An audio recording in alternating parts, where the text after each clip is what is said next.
السلام علیکم ورحمۃ اللہ وبرکاتہ۔ اللہم صلی علی سیدنا محمد وعلی آل سیدنا محمد وصحاب سیدنا محمد وعدد کل ذکرہ الف الف مرہ۔ میرے نبی اکرم صلی اللہ علیہ وسلم پہ بے شمار درود و سلام۔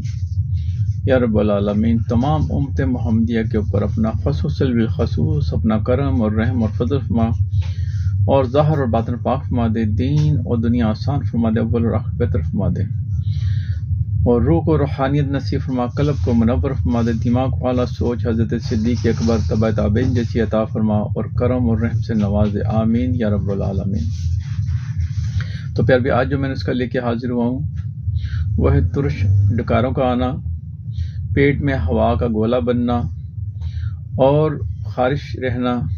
اور بد ہضمی، اور آپ کا کھانا ہضم نہ ہونا، اور قبض کی شکایت، اور اسی طریقے سے اور بھی معاملہ جو ہیں اس کے لیے بہترین ہے، اور پرانے پیچز جو ہیں ان کے لیے اعلیٰ قسم کی مجرد دعا ہے۔ بلکہ جو لوگ کیسے ہیں کہ جن کو معدے کی گرمی کی وجہ سے اطلام وغیرہ بھی ہو جائے تو اس کے لیے بھی بہترین ہے، اس کو بنائیں اور کھائیں اور اللہ کی رحمت کے مزے لوٹیں۔ تو جب آپ کو اللہ شفا دے، کیونکہ شفا من جانب خدا ہے، تو اللہ کی بارگاہ میں شکرانے کے نفل ادا کریں تاکہ اللہ تعالیٰ مزید خیر اور رحمت اور فضل سے نوازے، آمین یا رب العالمین۔ تو نوٹ فرما لیں، سنڈ لے لیں آپ 1 تولہ، کالی مرچ لے لیں آپ 1 تولہ،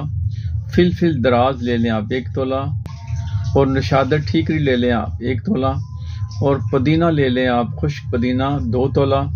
اور گندک آملہ سار لے لیں آپ 4 تولہ، میٹھا سوڈا لے لیں آپ 4 تولہ، اور نمک خوردنی جو آپ گھروں میں استعمال کرتے ہیں وہ لے لیں آپ 7 تولہ، اور ریوند خطائی یہ لے لیں آپ 4 تولہ، اور سونف لے لیں 4 تولہ۔ تو ان سب کو باریک پیس لیں، باریک پیس کے کپڑ چھان کر لیں اور خشک بوتل میں محفوظ کر لیں اس کو۔ تو اس کی خوراک ہے 3 ماشا، صبح دوپہر شام اس کو تازے پانی کے ساتھ کھائیں تو انشاءاللہ خیر و برکت ہوگی۔ جیسے سے کھائیں گے انشاءاللہ جگر کے لیے بڑی اعلیٰ قسم کی مجرب دوا ہے، اس کو بنائیں اور کھائیں اور اللہ کی رحمت کا مزے لوٹیں۔